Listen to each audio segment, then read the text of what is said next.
It was narrated about the trials of the prophets and righteous people in a hadith of the Prophet Muhammad, peace be upon him, where he said, "The most severely tested people are the prophets, then those closest to them in faith, and so on. A person is tested according to their level of faith. If their faith is firm, their trial is more severe. If their faith is weaker, they are tested according to their faith. The trial continues upon the servant until it leaves them walking on the earth free of sin."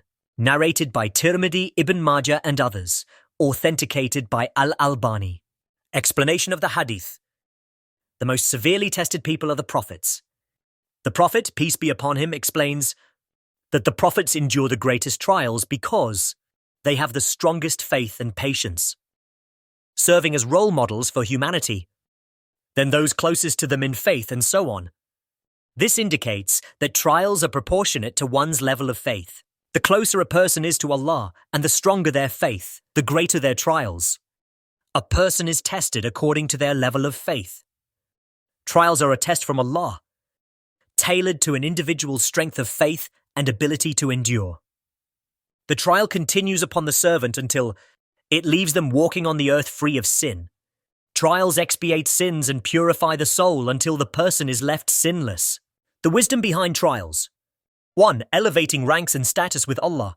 2. Testing a person's patience and faith. 3.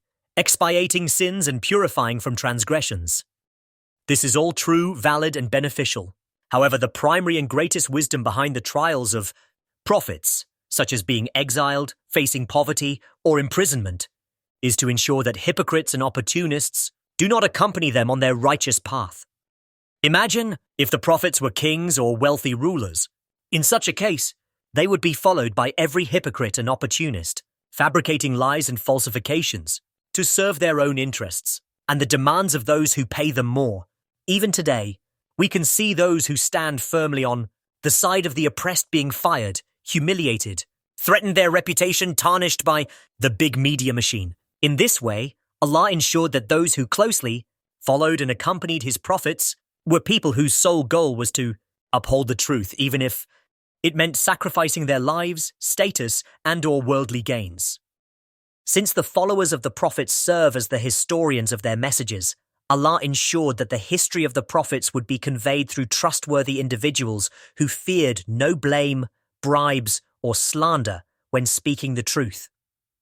This teaches Muslims that trials are not a sign of Allah's anger, but rather a test and mercy to elevate ranks, purify the soul, and preserve the purity of the message, reassuring the hearts of the faithful followers.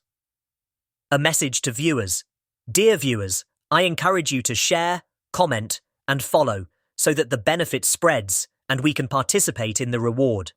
As our Prophet Muhammad, peace be upon him, said in the meaning of a hadith, "The one who guides to good is like the doer of it." Truly, the noble messenger spoke the truth.